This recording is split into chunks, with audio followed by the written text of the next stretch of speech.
Hi, and welcome to the third episode of the Silver Lining series, A Fork in the Road. Today, we're going to be discussing toxic positivity, what it is, why we should avoid it, and how to get out of the negative cycle. So, what am I even talking about? Toxic positivity is the belief that no matter how difficult a situation is, people should maintain a positive mindset. It's a good vibes only approach to life. And while there are benefits to having positive vibes and being an optimist and engaging in positive thinking, toxic positivity instead rejects difficult emotions in favor of cheerful, often falsely positive facades. Toxic positivity results in the denial, minimization, and invalidation of authentic human experiences. Simply put, toxic positivity is the process of denying ourselves the right to feel. Dr. Susan David, award winning Harvard Medical School psychologist, conducted a survey of over 70,000 people. What she found was that one third of us either judge ourselves for experiencing so called bad emotions, like sadness, anger, or grief, or actively try to push those feelings aside. She explains that the full spectrum of human emotions has been simplified into good or bad, and that being positive has become a new form of moral correctness, the only emotion we should feel or express or talk about. She also has a wonderful TED Talk that explains all of this further, which I highly recommend. But the general message is that it's okay to feel, it's necessary to feel, and we need to learn to accept our feelings, all of them. When we practice toxic positivity, we inadvertently shame ourselves and others, jump to solutions, or fail to see that our emotions are inherently valuable. So, what does this look like? It's when a coworker looks at you and says, "I'm having the worst day." And you respond with, "Don't think about it, stay positive." Or when you share with a friend that you didn't get the promotion that you were hoping for, and they respond with, "Everything happens for a reason, it'll work out in the end."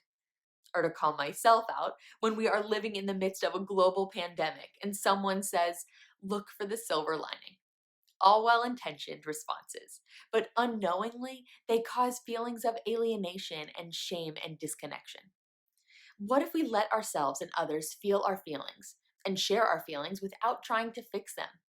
What if that coworker looks at you and says, "I'm having the worst day," and instead you respond with, "Describe what you're feeling, I'm listening." Or when you share with a friend that you didn't get the promotion that you were hoping for, and they respond with, "Sometimes we draw the short straw in life. How can I support you right now?" Or when you say, "I don't feel like I can see a way out of this. This pandemic has taken such a toll on me." And I say, "I see you. I'm here for you." Those responses hit differently. Those responses acknowledge, honor, and sit with the bad feelings rather than ignore, dismiss, or shame them. And I completely understand not wanting to be seen as a drag or bad or negative. So when the choice is between A, be brave and honest, or B, pretend like everything is going great, we might be tempted to adopt the latter for fear of shame on the inside and fear of shame on the outside. To me, that is toxic. That is a fast track to feelings of burnout, isolation, and numbness. What we have to remember is that allowing ourselves to feel does not mean that we become that feeling. We own our emotions. Our emotions do not own us. One of the most helpful tools I have read in my own research also comes from Dr. Susan David, who reminds us that how we talk about our feelings matters. Rather than saying, "I am stressed," or "I am sad," or "I am angry," instead say, "I am noticing that I am feeling stress. I am noticing that I am feeling sad. I am noticing that I am feeling angry." We own our emotions. Our emotions do not own us. Reframing them in that way allows us to externalize instead of internalize. It creates space to sit with the feeling, notice it, question it, understand it, accept it. We cannot and should not be expected to show up 100% positive and energetic every single day. That's not fair. That's not reality. That expectation fuels toxic positivity and exacerbates the fear of being labeled bad or negative.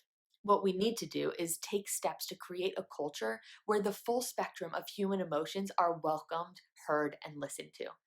The most resilient individuals, teams, and organizations are those that are built on an openness to normal human emotions. Happiness doesn't come from suppressing negative emotions and touting feel good statements, but rather leaning into what we're authentically feeling in the moment and accepting all of our emotions, both positive and negative. We have to allow ourselves to feel first. We feel, we process, we move through.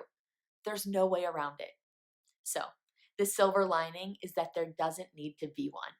The message today is that it's okay to feel whatever it is you are feeling, with an understanding that there is no way around it, only through it. So the fork in the road is not one of right or wrong. It's about readiness. You can either choose to lean into discomfort or choose to continue to put up walls. The choice is yours.